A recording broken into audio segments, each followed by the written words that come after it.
English steno, Kailas chandra dictation series, 5 seconds. Start.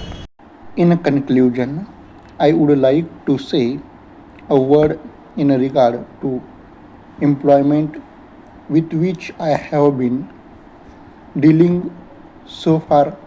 According to the figures supplied, the number of displaced persons from Bangladesh employed through employment exchanges is only 37,000.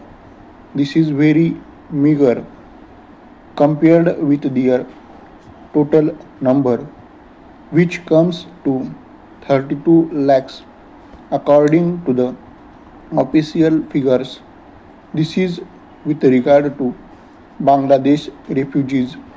The number of displaced persons from Pakistan employed through employment exchanges is not very encouraging, but still it is 75,000. I would urge upon the Honorable Minister to take this into consideration and see that something is done to find employment for these people. Paragraph. Of course, there is some expenditure incurred on a general education and occasional training, but when we look at the number of persons who have been given vocational training, we find that the number already trained and under training is only 17,000. This figure also seems to be very small considering the magnitude of the problem before us. Paragraph. Some programs of a general improvement have been undertaken by the government of West Bengal by way of setting up new industries, etc.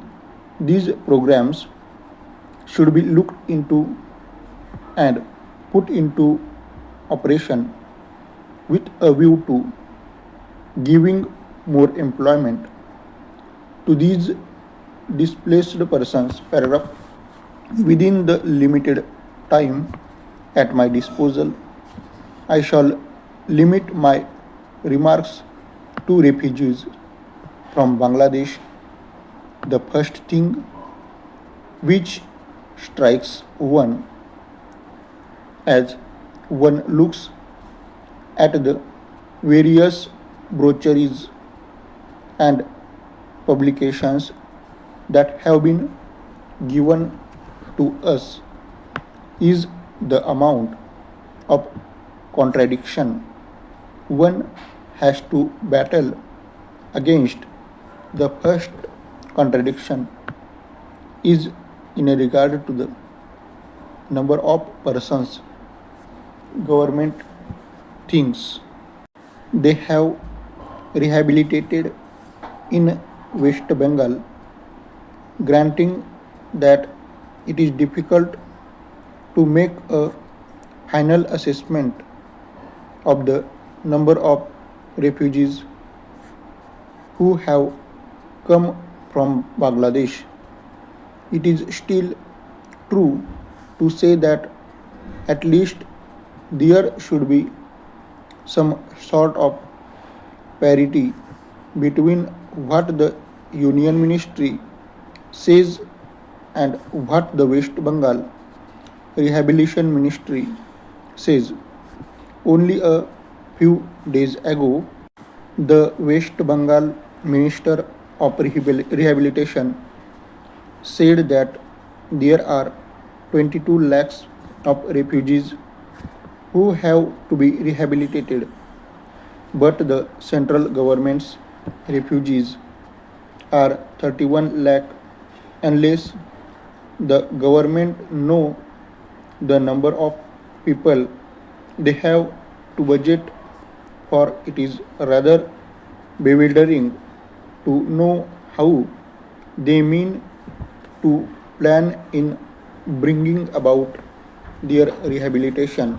Para, as a matter of fact, many other sources believe that the figure is far higher, but in any case, there should be some parity and some idea as to the extent of the rehabilitation problem which still remain before the people of West Bengal.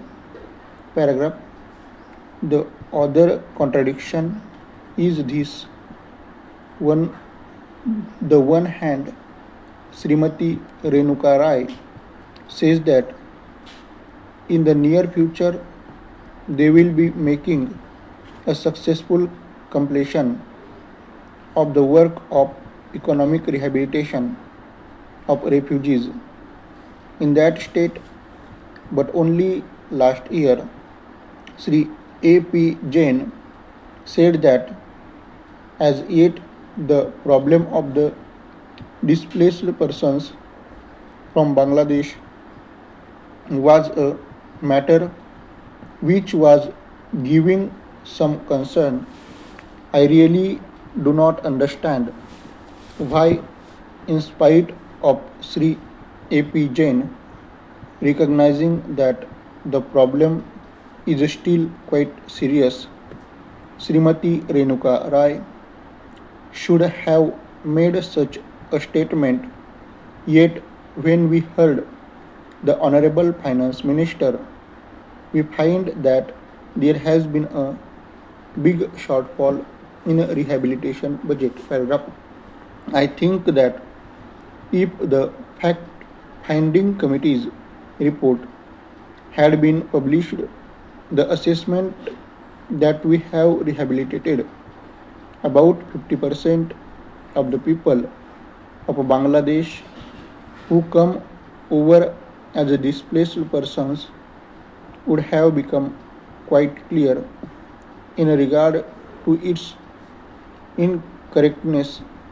As a matter of fact, when we went round the camps and colonies in West Bengal, we found that as yet not more than 15% of the people have been rehabilitated, in the sense that they are able to eke out their subsistence on the poorest level.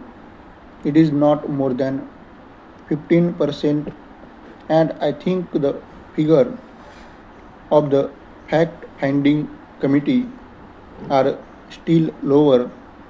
I think this is something that we have to take very seriously and put our minds to and apply all the resources that we have to find out how we will be able to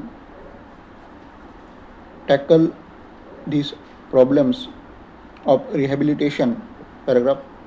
Now, coming to the question of relief, I feel that until we are able to give really proper rehabilitation, we cannot withdraw relief.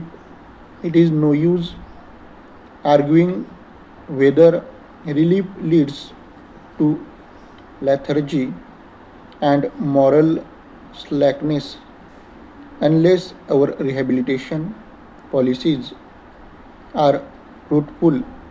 Have we any right to starve the people to death?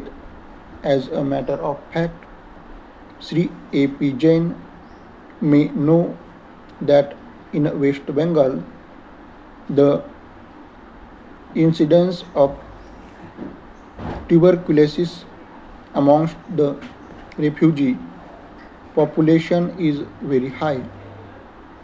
Only a small percentage of them is catered for by the medical relief given by the Directorate of Rehabilitation. If I am to tell you the tragic fate of the refugees in West Bengal, I would refer you to the report which appeared in February 1954.